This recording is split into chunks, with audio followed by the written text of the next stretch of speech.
ওইটার পুঙ্খানু আল্লাহর রেজামন্দি মোতাবেক পরিচালিত করার নাম হলো শুকরিয়া। খালি আলহামদুলিল্লাহ বলছেন শুকরিয়া না, হাত দিয়েছেন আল্লাহ, যেহেতু হাতটা একটা নিয়ামত, এই নিয়ামতের কদর করা, হাত দিয়া আল্লাহর কোরআন ধরা, পাও আল্লাহর নিয়ামত, পাও দিয়ে আল্লাহর ঘর মসজিদে যাওয়া, দেমাগ আল্লাহর নিয়ামত, দেমাগ দিয়ে আল্লাহর কোরআনের ফিকির করা, জবান আল্লাহর নিয়ামত, জবান দিয়া আল্লাহর কালাম তেলাওয়াত করা। কোন ইমানদার মুমিন যদি তার সমস্ত নিয়ামতের শুকরিয়া আল্লাহর রেজামন্দি মোতাবেক পরিচালিত করে, আমার আল্লাহ ওই বান্দার নিয়ামতগুলোর শক্তি বাড়ায় দিবে, যার কারণে 70 বছর হয়ে যাবে পাওয়ার ওয়ালা চশমা লাগবে না, 80 বছর হয়ে যাবে হাতে লাঠি লাগবে না, 70 বছর হয়ে যাবে এমন ভাবে হাঁটবে আমরাও দুর্বল হয়ে যাব। আমি গত নির্বাচনের সময়, মানে 18 নির্বাচনের সময় তো হঠাৎ করে প্রোগ্রাম বন্ধ, তো ইন্ডিয়ার থেকে প্রচুর পরিমাণে মাহফিলের আবেদন জমা থাকে প্রতি বছরই, তা যাওয়া হয় না, তো ভিসা ছিল। তো হঠাৎ করে একজনে বলে দিছি যে এই আগামী 10 দিন আমি ইন্ডিয়ায় সফর করব। তো ওখানে 10টা না 15টার মতো প্রোগ্রাম সেট করে ফেলছে। তো ইন্ডিয়ায় চলে গেছি, যে এক আল্লাহর বান্দা, অনেক বড় ব্যবসায়ী, ওনার বাসায় রাত্রেবেলা থাকার বন্দোবস্ত করছে একদিন। তো উনি সকালে আমরা বলতেছে, হুজুর আমার আব্বা জানের সাথে একটু দেখা করেন। আমি কোথায় আপনার আব্বা? চলেন। পরে নিয়ে গেছে, যে নাকি ফজরের নামাজের পরে আল্লাহর বান্দা কোরআন তেলাওয়াত করতেছে। তো আমি বাইরে থেকে সালাম দিলাম। সালাম দেওয়ার পরে উনি কোরআন তেলাওয়াত বন্ধ করে উঠে এসে আমার সঙ্গে দেখা করছে। তো আমি দেখলাম আল্লাহর বান্দা অনেক বয়স্ক। আমি জিজ্ঞাসা করলাম, আপনার বাবার বয়স কত? তা বলছে, আমার বাবার বয়স 120 চলতেছে। কত? মানে 120 বছর বয়স চলতেছে। সে আমাকে দেখে বসা থেকে উঠে এসে মুসাফা করছে, এবং আমি লক্ষ্য করলাম তার হাতে কোনো লাঠি নাই। আপনাদের তো এখানে অনেকের 100 বয়স আছে কিনা আমি জানি না, বাকি 80-90 আছে, 80-90-90 কাছাকাছি আছে, লাঠি তো লাগে। তাহলে দেখেন 120 বছর। এই পাশে কারা কথা বলে? এই পাশে কারা কথা বলে ভাই?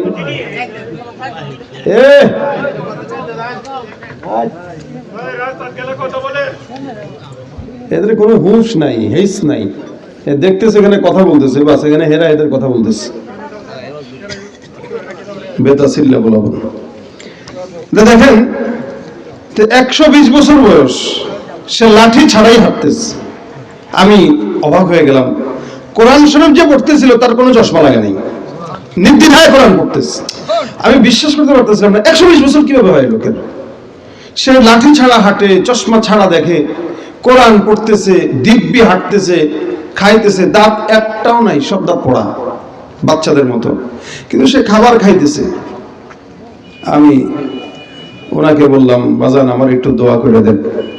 মুরব্বী মানুষ, তাদের দোয়া নেওয়া অনেক বড় কল্যাণের কাজ। একটা মুরব্বীর দোয়া আল্লাহ কবুল করে। আমি তার সামনে মাথাটা এভাবে দিয়ে বললাম যে আমার একটু দোয়া করেন। সে আমার মাথায় হাত রেখে এই যে পড়া শুরু করছে, আল্লাহর বান্দা পড়া শেষ করতে পারে না। 20 মিনিট আমি এমনি মাথা দিয়ে রাখছি, সে 20 মিনিট কোরআন থেকে ওখান থেকে, তার তো দাঁত নাই, লেকিন সে যে পড়তেছে, যেহেতু আমি হাফেজ, আমি বুঝতেছি সে কোন জায়গা থেকে কোন জায়গায় যাইতেছে। একদম শুরু থেকে শেষ করছে নাচ পর্যন্ত, মাঝখানে পড়ে আমার মাথায় একটা ফু দিয়ে দিয়েছে বিশাল লম্বা। আমি বললাম, কাকা আপনি কি মাদ্রাসা পড়ছেন? কয় জীবনে বারান্দায় যায়নি। এত কেমনে কি? কয় এই এশিয়া মহাদেশের অনেক বুজুর্গদের খেদমত আল্লাহ আমার হাত দিয়া করাইছে, আলহামদুলিল্লাহ। অনেক আলেমদের জুতা টানছি, খেদমত করছি। সে দিব্যি কথা বলতেছে। আমি বললাম, আপনার এই যে 120 বছর বয়সে যে আপনার যে হালত, এটার মানে মূল তথ্যটা একটু আমাকে বলেন, আপনি কি এমন করছেন?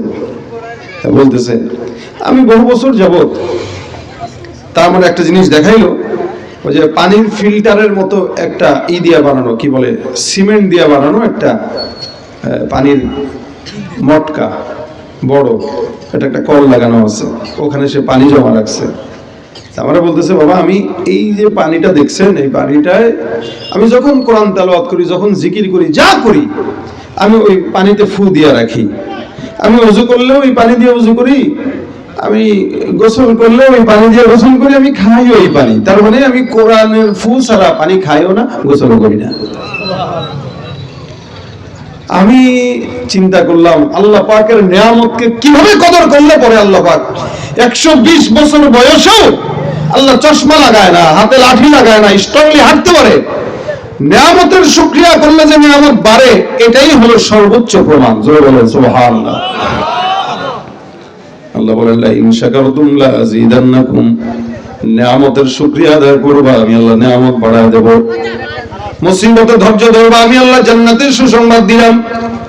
মুসিবত কয় রকম আসে আল্লাহ পাক বলেন, ওয়ালা নাবলুওয়ান্নাকুম বিশাইইম মিনাল খাউফি ওয়াল জু'i ওয়া নাকসিম মিনাল আমওয়ালি ওয়াল আনফুসি ওয়াত থামারাত ওয়া বাশশিরিস সাবিরিন।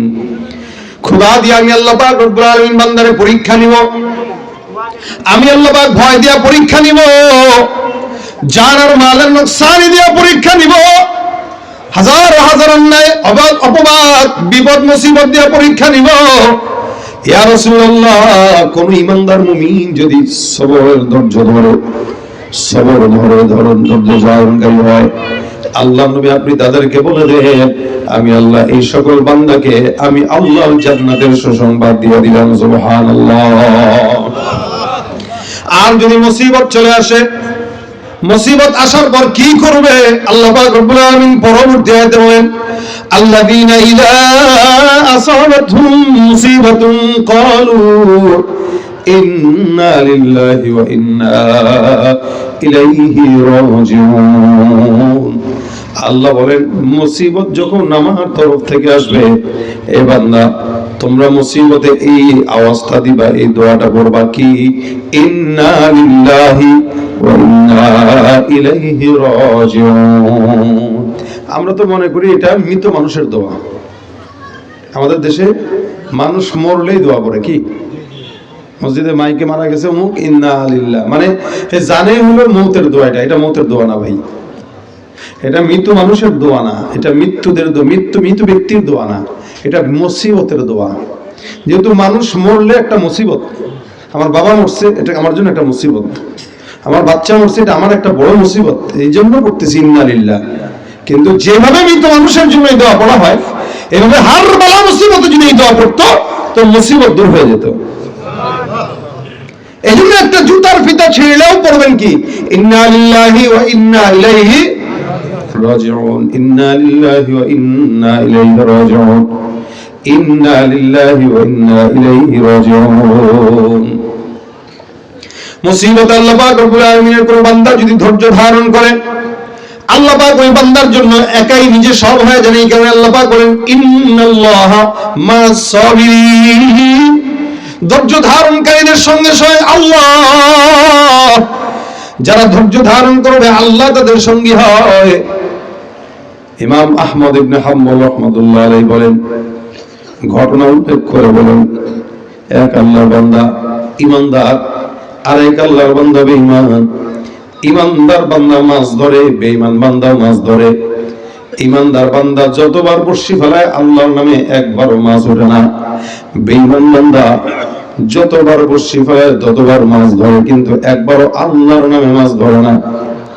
ঈমানদার আল্লাহর নামে বিসমিল্লাহ বলে মাছ ধরে, বেঈমান আল্লাহর নামে মাছ ধরে না, গায়রুল্লাহর নামে মাছ ধরে। এমন করে করে বহুদিন যায়। একদিনের মতো সকালবেলা ফজর থেকে বিকেল পর্যন্ত আল্লাহর বান্দা ঈমানদার মাছ ধরে। বেঈমান বান্দা পাশ থেকে ডাক দেওয়া কয়, কে সারা জিন্দেগি মাওলার গোলামি করলেই লাভ হইল কি? গরিব তুই রয়ে গেলি। সারা জিন্দেগি তোর বাপে ইবাদত করছে, তুইও রিকশা চালাস, তোর বাপে রিকশা চালাইছে, লাভ হইল কি? কোক না। নবী বলেন 500 বছর আগে মিনিমাম বড় লোকদের 500 বছর আগে গরিবরা জান্নাতে যাবে। আমরা 500 বছর আগে যাওয়ার জন্য গরিব হইতেও রাজি আছি, আলহামদুলিল্লাহ। বড় লোক হওয়ার দরকার নেই ভাই। মানুষের জিন্দেগিতে জীবন বাঁচানোর জন্য কষ্ট লাগে না। মানুষ কষ্ট জীবনের জন্য পায় না, মানুষ বিলাসিতার জন্য কষ্ট পায়। কথাটা বুঝে, মানুষ বিলাসিতার জন্য কষ্ট পায়। স্বাভাবিক জীবন যাপনের জন্য কষ্ট পায় না। আপনার বাসায় আলু ভর্তা ডাল আছে, খাইলে কোনো কষ্ট নাই, কিন্তু আপনার যদি চাহিদা হয় মাছ খাবো তাহলে কষ্ট পাবেন। কেন? আপনি মাছটা কিনতে পারতেছেন না, টাকা নেই, তখন আপনার বিলাসিতার জন্য কষ্ট। একটু গোস্ত খাওয়ার জন্য আপনার অন্তরে কষ্ট, একটু ভালো পড়ার জন্য আপনার দিলে কষ্ট, কিন্তু যে এই কষ্টটা মানায় না তার জিন্দেগিতে কোনো কষ্ট নাই। এই আল্লাহর বান্দা এবার মাছ ধরে, সকাল থেকে সন্ধ্যা পর্যন্ত আল্লাহর নামে ডাক দেয়, মাছ ধরে। বেঈমান ডাক দেয়া বলে, কিরে আল্লাহর নাম বাদ দিয়া গায়রুল্লাহর নামে মাছ ধরো, আমি যেমন পাই তুমিও তেমন পাবা। অর্থাৎ বেঈমান বান্দা গায়রুল্লাহর নামে মাছ ধরে, যতবার বড়শি ফেলায় ততবার মাছ ওঠে। ঘুরতে ঘুরতে বিশাল বড় বালতি, সব বালতি ভরে গেছে মাছে আর মাছে। ইমানদার বান্দার বালতি খালি, সে যতবার ফেলায় ততবার উঠে, ইমানদার যতবার ফেলায় ততবার বড়শি খালি। কিন্তু একবারের জন্য ইমানদার বান্দা বলে নাই আহা কেন পাইলাম না। যতবার বড়শি খালি হয় ততবার বলে আলহামদুলিল্লাহ আল্লাহ এবার দিও। আবার যদি না ওঠে আল্লাহ এবার দিও, আবার চেষ্টা আমি করে যাবো, মাওলা যদি না দেয় আমার কি করার আছে বলেন, কি করার আছে? আমি কিন্তু আল্লাহকে যুদ্ধ ঘোষণা করতে পারবো? সে আমার বানাইছে, আমার নিঃশ্বাস দিচ্ছে, প্রতিনিয়ত হাঁটার যোগ্যতা দিয়েছে, কথা বলার যোগ্যতা দিয়েছে। সে আমার খাওয়া রাখবে কি না রাখবে তার সিদ্ধান্ত, আমার কি সিদ্ধান্ত ভাই? কতটুকু খাবো ওটাকে আমি বলতে পারি? আর রিজকু মাকসুম, এটা আপনার আমার জন্মের 50,000 বছর আগেই আল্লাহ লিপিবদ্ধ করেছেন যে আমি কতটুকু খাবো, আপনি কতটুকু খাবেন। আপনি চান্দাবাজি করে আর কতটুকু খাইতে পারবেন? আপনি দুর্নীতি করে কতটুকু খাইতে পারবেন? ততটুকুই পারবেন যতটুকু লিখে রাখছে আল্লাহ, এর বেশি পারবেন না। আপনি কামাইতে করতে পারবেন, আপনি তো ঘুষ খাইতে পারবেন, সুদের টাকা মানুষের থেকে নিতে পারবেন, জবরদখল করে নিতে পারবেন, গুলি ঠাকায় টাকা নিতে পারবেন, খাইতে পারবেন না, কারণ আল্লাহ পাক আপনার রুচি বন্ধ করে দিয়েছে, ডায়াবেটিস দিয়ে খাবার নিষেধ করে দিয়েছে। খানা বন্ধ কেমনে খাবেন আপনি? তাহলে লাভ কি? 2 নম্বরই করে বলেন, লাভটা কি? কার জন্য করলেন? সন্তান, ওই সন্তান এই হারাম খাবে আর আপনার কবরে আগুন যাবে। বেআকুলের দল বুঝে না, আর হালাল ভাবে যে চলে আল্লাহ তার বয়সের শেষ পর্যন্ত তার রুচি দিয়ে রাখে, তুই খা, তোর জন্য তো নিয়ামত, সুবহানাল্লাহ, তোর জন্য নিয়ামত। দেখুন কুকুরেরা অর্ধেক খায় অর্ধেক ফালায়, ওই ছাগলগুলো অর্ধেক খায় অর্ধেক ফালায়, আর ইমানদার যা পায় তার চেটে চুটে সাফ করে খায়, এটা তার রুচি। আর বেঈমানরা কয় একটু খায়, ভালো লাগতেছে না, রুচি নাই, ফেলে দেন। আল্লাহ কত তুই কামাইবি কিন্তু এমনি ভালো লাগবে, কুকুরও ফালায় তুইও ফালাস, তোর মাঝে কুকুরের মাঝে কোনো পার্থক্য নাই। কথা বলা ঠিক কিনা? ও আর কুকুর সমান। এই ইমানদার বলতেছে আলহামদুলিল্লাহ, আল্লাহ যদি আমার না দিয়া শান্তিতে থাকে তা আমিও সুখী। আল্লাহর উপরে তো আল্লাহর তো আর গালি দিতে পারবো না, আমার মাওলা আমার দিতেছে না, আমি চেষ্টা করবো, চাবো। এখন আপনি যদি এমপির কাছে যান, এমপি মশাই একটু দেন, একবার 2বার 3বার বসে কিছু বলে না 100 বার চাওয়ার পরে যদি কন এবারে তুই দিবি না তোর হত্যা করবো, এমপি কে ভাই এটা মার। কারণ আপনি কি তার কাছে চাইতে গেলে নিতে গেলে কি জবরদখল করে নিতে পারবেন? তারা মহব্বত করে আদর করে ভালোবাসা পাম্পট্টি দিয়ে নিতে হবে। তা আল্লাহর থেকেও নিতে গেলে পাম্পট্টি দিয়ে নিতে হবে। আল্লাহ তুমি দয়ালু, আল্লাহ তুমি না রহমান, তুমি না মালিক। যত পাম মারবেন, যত আল্লাহর প্রশংসা করবেন, আল্লাহ তত খুশি হয়ে যাবে, কারণ তিনি প্রশংসার যোগ্য, তিনি প্রশংসার যোগ্য। যত প্রশংসা করবেন তার দিল নরম হবে, তত আপনাকে দিয়ে দিবে। সুবহানাল্লাহ। আবার প্রশংসা করলেন, আল্লাহ কয় তোর প্রশংসা করলে তুই যে আমার করতেছস আমি তো তোর দিয়ে দিলাম, দিলে তো তুই আর প্রশংসা করবি না, বাদ দিয়ে দিবি। তা সুতরাং তোর দিমু না, তুই করতে থাক। না বিবি যদি স্বামীরে কয় শোনা আপনার অনেক ভালো লাগে, আপনার কথা ভালো লাগে, আপনার চলা ভালো লাগে, আপনার হাসি ভালো লাগে, আপনি যা করেন তাই ভালো লাগে, স্বামীকে আরো বলো। অথবা বিবির যদি কোনো স্বামী বসায় বসায় কয় তোমার এই ঘুমটা ভালো লাগতেছে, তোমার লিপস্টিক ভালো লাগতেছে, তোমার হাঁটা ভালো লাগতেছে, তোমার ঘ্রাণ ভালো লাগতেছে, যা বলবেন বিবি কয় খুব ভালো লাগতেছে, আরো বলেন না। তার মানে প্রশংসা সবাই শুনতে চায়। কোন ইমানদার বান্দা যখন মাওলার প্রশংসা করে, আল্লাহ কয় তুই বলতে থাক, আমার তো মজা লাগতেছে। সুবহানাল্লাহ। কেন? সে তো প্রশংসার যোগ্য। এই আল্লাহর বান্দা এবার মন খারাপ না করে বারবার বর্ষি ফেলাই দিচ্ছে। বেঈমান ডাক দিয়া বলতেছে লাভ নাই, মাছ পাইবা না। কয় এটা আমার সর্বশেষ চান্স, আল্লাহ যদি দেয় আলহামদুলিল্লাহ, না দিলেও আলহামদুলিল্লাহ। ওটা গাধা, মানুষের পায়ে না শুকরিয়া করো, তুই যে না পায়েও শুকরিয়া করস, এটা কোনো মানুষের কাতার করবে না। ব্যাকুল আমার আল্লাহ আমার না দিয়ে খুশি থাকলে আমার মাওলার খুশি আমার খুশি। বসি ফেলছে, কিছুক্ষণ পর তাকায় দেখে বিশাল বড় ভার, টান দেয় বর্ষি আসে না, তার মানে বর্ষির ভিতরে কি মাছ, ভার হয়ে গেছে। ইমানদার বান্দা এখন বর্ষিটা উঠাবে কিরে, এত ভার কেন, মাছ মনে হয় উঠছে, এই মাছটাকে টান দিবে, হঠাৎ করে একটা লাফ দিল, আরে বিশাল বড় মাছ তো, দে টান, টান দিয়ে উঠাইতে পারে না, অনেক কষ্ট মুজাহাদা করে মাছটাকে সমুদ্রের কিনারায় আনলো। ওই বেঈমান বান্দা সারাদিন মাছ ধরার পর যতটুকু পালতে পড়ছে, এই শানদার সারাদিনের মাছগুলো যতটুকু পাল্লায় পড়বে, এই ইমানদার বান্দার একটা মাছ তার চাইতেও আরো 3 গুণ ডাবল। আল্লাহু আকবার, আল্লাহু আকবার। দিছেন কে? কে দিছেন? তুমি পারো করতে মোচন অভাব দুঃখী লোকের, তুমি পরম মুক্তিদাতা মালিকে জগতের, তোমার কাছে চাই যে পানা, তোমার কাছে চাই যে পানা, আমরা প্রতিদিন তোমার দয়ায় পূর্ণ আমার সারা নিশিদিন। আল্লাহ তুমি দয়ার সাগর, আল্লাহ তুমি দয়ার সাগর, রহমানুর রহিম, তোমার দয়ায় পূর্ণ আমার সারা নিশিদিন। দয়া করেন কে? কথাগুলো বুঝতেছেন তো ইনশাআল্লাহ? মাছ ধরছে, ওই বেঈমান যতটুকু পাইছে তার চাইতে বেশি পাইছে সে। এক মাসেই মনে করেন 20 কেজি, অথবা এক মাসেই মনে করেন 1 মণ, আর ও যা ধরছে সবগুলো মিলে হয়তো 5-10 কেজি হবে। সে এখন এমনি টাকা একবার এমনি টাকা, কিরে হইল কি এটা, কিরে খেলটা কি তুই দেখাই দিলি? আমি দেখাই না, আমার মাওলার ইচ্ছা, আল্লাহ যা চায় তাই হয়। ঠিক আছে, আবার মাছটা একটু ধরি, মাছটা আবার বসির থেকে ছোট হবে, বিশাল বড় মাছ ছোট একটা বসির ভিতরে আটকাইল। আল্লাহর বান্দা যখন ছুটাইতে গেল, মাছের অনেক শক্তি, এক ঝাঁকি দেয়, বান্দার হাত থেকে ফসকে গিয়ে আবার মাছটা নিজের জায়গায় সমুদ্রে ঢুকে যায়। যেই মাছ সেই জায়গায় গেল, ইমানদার বান্দা এবার মাথায় হাত দেয়া কয়, আল্লাহ আমার এই জিনিসটা যদি তকদিরের ভিতরে লেখাই থাকে তাহলে আমি এই বিষয়ের উপরে সবর করব না, মাওলা তুমি সবরের বিনিময়ে আমার জান্নাতটা রেডি করে রাখো। সুবহানাল্লাহ। দেখছেন কি বলছে? আল্লাহ এটা যদি আমার তকদিরে লেখা থাকে তাহলে আমি সবর করলাম, আমার কিছু করার নেই। একটা লজ্জা না এটা? একত হলো সারাদিন পায় নাই, আল্লাহর নামে ডাক দেয়। দ্বিতীয়ত হলো আল্লাহর নামে ডাক দেওয়ার পরে সারাদিন না পায়ও যেটা পাইছে, এত বড় মাছ আমার চলে গেছে, এবার আমার কাছে তো এতক্ষণ বেটাগিরি দেখাইছে যে আমার মাওলা আমারে দিছে এটা, আমার আল্লাহ আমাকে দিছে এটা, আমার মালিক আমাকে দিছে, আবার নিয়ে গেছে। এখন লজ্জা না? বেটা কি তোর মালিক বলে তোরে দিছে, আবার তো নিয়ে গেল, এই নিয়ে মহব্বত। আহা, বান্দা কয় মাওলা তুমি যদি নিয়ে যায় শান্তি পাও, আমারও শান্তি।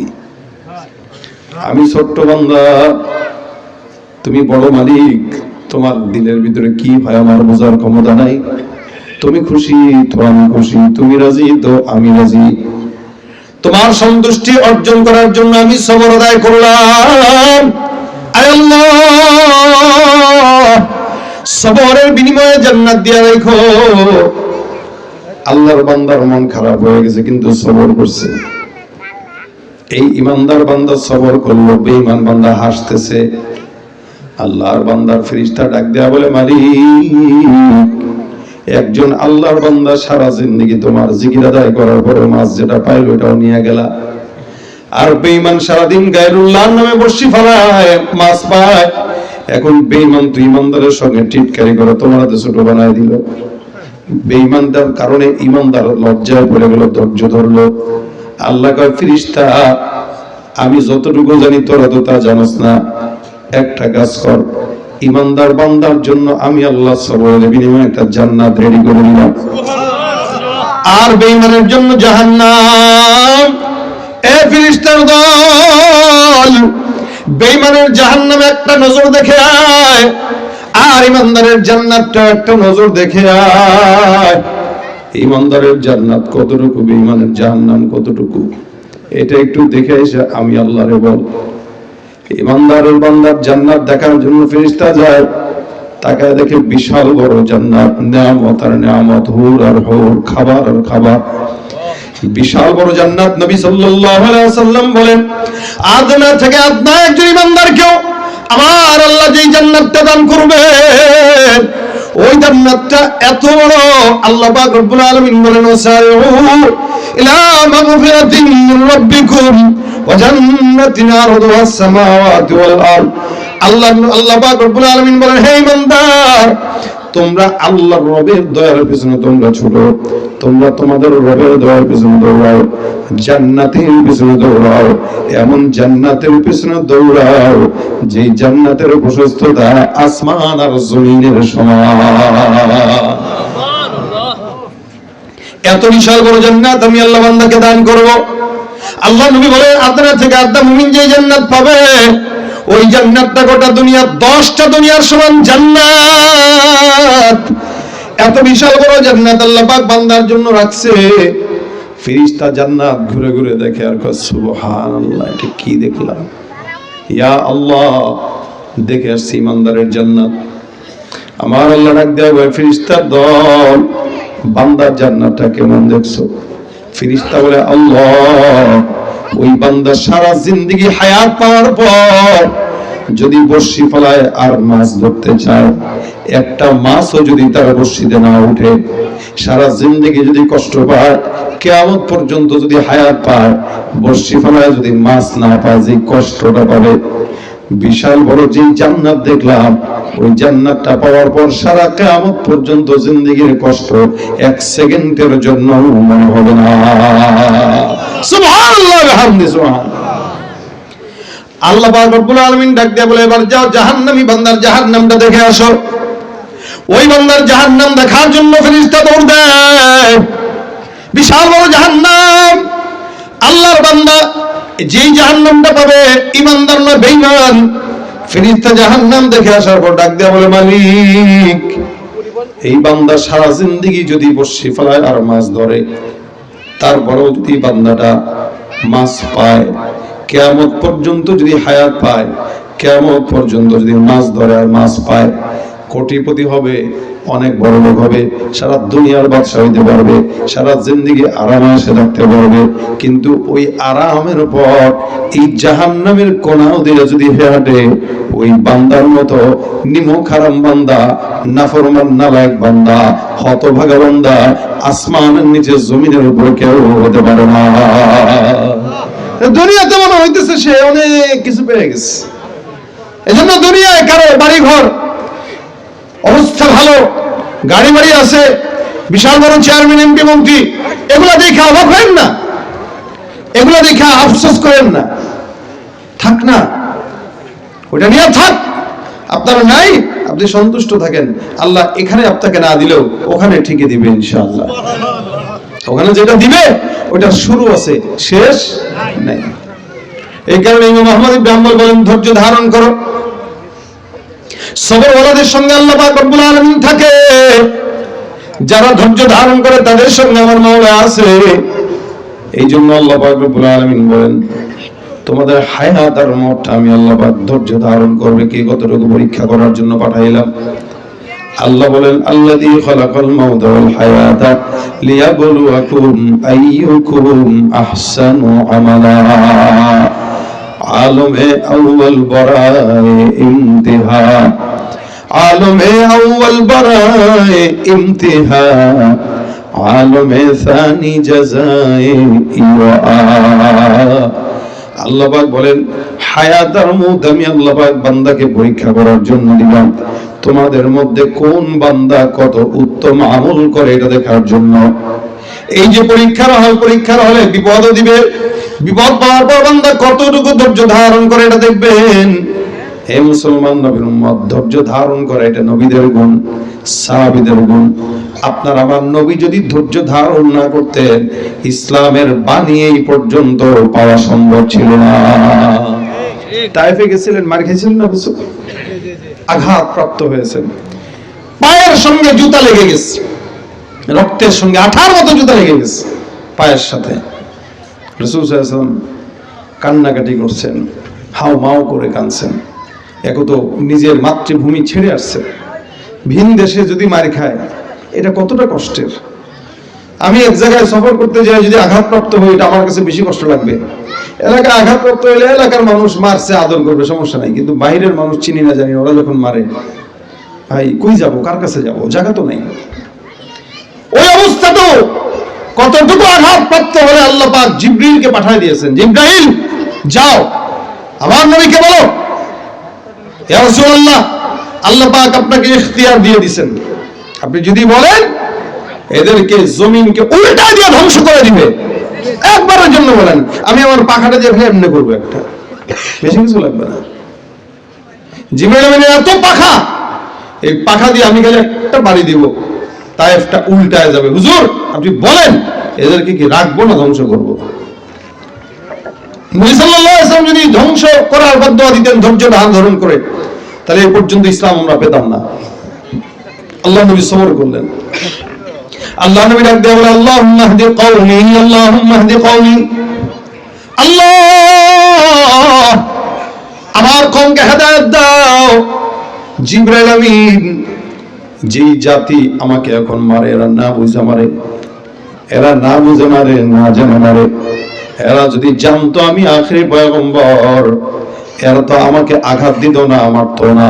তবে হ্যাঁ, আমি এখন এই যে মার খাইতেছি, আমি যদি ধৈর্য ধারণ করি, আজকে যারা আমাকে মারতেছে তাদের পূর্বপুরুষরাই, তাদের পরবর্তীরাই এক সময় আমি নবীর জন্য জীবন দিয়ে দিবে। সুবহানাল্লাহ। ভাই রাসূল বলতেছেন, এরা এখন আমারে মারতেছে তো কি হয়েছে, ওদের সন্তানরা আমার জন্য জীবন দিবে। এই মায়ের খাওয়া এটা ত্যাগ, যে যত ত্যাগ করে সে তত ভোগ করে, ত্যাগেই ভোগ। আপনি ত্যাগ করবেন দুনিয়াতে, জান্নাতে ভোগ করবেন। যে যত দুনিয়াতে ত্যাগ করে সে তত জান্নাতে ভোগ করে। এটা দুনিয়ার নিজাম, জান্নাতের নিজাম। আল্লাহ নবী ডাক দেয়া, আল্লাহুম্মা হদি কওমি, হে আল্লাহ আমার কওমকে হেদায়েত দাও, আমার জাতিকে হেদায়েত দাও। এরা বুঝে নাই, না বুঝে কষ্ট করে আমারে মারে, আমারে আঘাত দেয়, আমি ধৈর্য ধরলাম। আল্লাহ বলেন, ধৈর্য ধারণকারীদের সঙ্গে আমি আল্লাহ নিজেই আছি। সুবহানাল্লাহ। মুসলমান নবীর উম্মতের দল সব হালতে এই কারণে ধৈর্য ধারণ করা ঈমানের পরিচয়। আল্লাহর নবী দোয়া শিখাই দিলেন, কোন মুমিন বান্দার যদি বিপদ আসে, মুসিবত আসে, হঠাৎ করে বাজারে আগুন লেগে গেছে, দোকানপাট পুড়ে গেছে, সন্তান মারা গেছে, বিপদের মধ্যে পড়ে গেছেন, কাউকে টাকা ধার দিবেন সে আর দেয় না, মুসিবত। আল্লাহ নবী বলেন, কেউ যদি এই দোয়াটা পড়ে, আল্লাহুম্মা আজুরনি ফি মুসিবাতি ওয়াখলুফ লি খায়রাম মিনহা, কেউ যদি এই দোয়াটা পড়ে, আল্লাহ আমার মুসিবতে তুমি আমারে প্রতিদান দাও, নিয়ামত শুকরিয়া আদায় করার তৌফিক দাও, আর যেই নিয়ামতে মুসিবতের ভিতরে যেই ক্ষতিটা হয়েছে এই ক্ষতিটাকে পোষায় দাও, তার চাইতে উত্তম জিনিস দান করে দিও। নবী দোয়া শিখাই দিয়েছেন, এই দোয়া যেন সে করে, যে আল্লাহ তুমি আমার মুসিবতে প্রতিদান দিও, আর যেটা নিয়ে গেছো ওইটার চেয়ে ভালোটা দিও। তাহলে আল্লাহ পাক যেটা নিয়ে যাবে ওইটার চেয়ে ভালোটা আপনাকে দান করবে। সন্তান মারা গেছে, বাবার চোখে এর চাই কষ্ট আর কিছু হইতে পারে না। একটা বাবার কাছে সন্তান মৃত্যুর কষ্টের চাইতে আর বেশি কষ্ট কিছু হইতে পারে না। কিন্তু এই বাবার জন্য সন্তান যখন মারা যায়, আল্লাহ কয় আমি তো নিয়ে গেলাম, কিন্তু তো জানে না কিয়ামতের ময়দানে এই সন্তান তারে হাতটা ধইরা জান্নাতে নিয়ে যাবে। দুনিয়াতে হাত ধরে যখন বাজারে নিয়ে যান, তো সন্তান আপনার হাত ধরে জান্নাতে ঢুকে নিবে। আল্লাহর কইবে, আল্লাহ দুনিয়াতে আমার বাবারে চুমা খাইতে পারি নাই, আমার বাবা আমার আদর করতে পারে নাই, তুমি আমারে নিয়ে আসছো, আমি দুনিয়াতে বাবা ছাড়া ছিলাম, কিন্তু জান্নাতে বাবা ছাড়া থাকবো না, আমার বাবারা আমার সাথে দিতে হবে, তারপরে আমি জান্নাতে যাব। কারণ এই ছোট বাচ্চারা আল্লাহ জাহান্নাম দিবেও না, আর তার আবদার আল্লাহ নষ্টও করবে না। আল্লাহ বলবেন, যা হেই তুই তোর বান্দার, তুই বাচ্চারা নাকি আদর করতে পারোস নাই, তোর বাচ্চাও তোর আদর টাদর করতে পারে নাই, আজকে জান্নাতে চলে যা, তোর বাচ্চার সাথে তুইও আদর কর, সেও আদর করুক। সুবহানাল্লাহ। মুসিবত সবর করলে এটাই প্রতিদান। এই জন্য মুসিবত শুধু আমাদের বর্তমান সময় এখন ধৈর্য নষ্ট হয়ে গেছে মানুষের ধৈর্য নাই বললেই চলে, একদম নাই।